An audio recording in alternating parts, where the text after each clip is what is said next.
തുടർച്ചയായി പരീക്ഷണ സിനിമകൾ ചെയ്യുമ്പോൾ നിവിൻ ശ്രദ്ധിക്കാത്ത ഒരു കാര്യമുണ്ടെന്നും താനത് നിവിനോട് സൂചിപ്പിച്ചിട്ടുണ്ടെന്നും നിർമ്മാതാവ് ലിസ്റ്റിൻ സ്റ്റീഫൻ. താൻ അടക്കമുള്ള പ്രേക്ഷകർ കാണാൻ ആഗ്രഹിക്കുന്നത് ആളുകളെ എൻ്റർടൈൻ ചെയ്യിക്കുന്ന നിവിനെയാണെന്നും അടുപ്പിച്ച് പരീക്ഷണ സിനിമകൾ ചെയ്ത ശേഷം സാധാരണ സിനിമ ചെയ്യുമ്പോൾ അത് ആ സിനിമയുടെ ബിസിനസ്സിനെ ബാധിക്കുമെന്നും ലിസ്റ്റിൻ പറഞ്ഞു. തമിഴിൽ ബാക്കിയുള്ള നടന്മാർ മുഴുവനും അവരുടെ ഫോർമുല മാറ്റിപ്പിടിക്കുമ്പോൾ വിജയ് മാത്രം അങ്ങനെ ചെയ്യാത്തത് അയാളുടെ സിനിമയെ ചുറ്റിപ്പറ്റി നിൽക്കുന്ന ബിസിനസ്സിനെ ബാധിക്കുമെന്ന് അറിയാവുന്നതുകൊണ്ടാണെന്നും ലിസ്റ്റിൻ പറഞ്ഞു.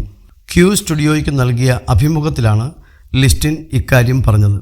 നിവിൻ പരീക്ഷണ സിനിമകൾ ചെയ്യുന്നതിനെക്കുറിച്ച് ഞാൻ അവനോട് സംസാരിച്ചിട്ടുണ്ട്.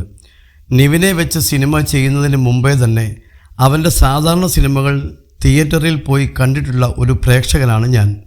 എല്ലാവരും ആഗ്രഹിക്കുന്നത് അത്തരത്തിലുള്ള നിവിനെയാണ്. പക്ഷേ ഒരു നടനെന്ന നിലയിൽ വ്യത്യസ്തമായത് ചെയ്യാൻ അവനും ആഗ്രഹം കാണും.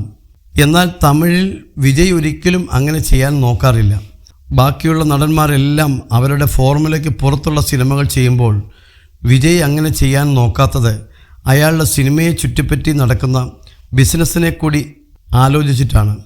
നിവിൻ ഇപ്പോൾ അടുപ്പിച്ച് 3-4 അവാർഡ് സിനിമ ചെയ്തു കഴിഞ്ഞാൽ അതിൻ്റെ ഇഫക്റ്റ് ഉണ്ടാവുന്നത് അത് കഴിഞ്ഞ് ചെയ്യുന്ന സാധാരണ സിനിമയുടെ പ്രൊഡ്യൂസറിനെ കൂടിയാണ്. ഇത്തരത്തിലുള്ള കാര്യം കൂടി ആലോചിക്കുന്നത് നല്ലതാണ്, ലിസ്റ്റിൻ പറഞ്ഞു.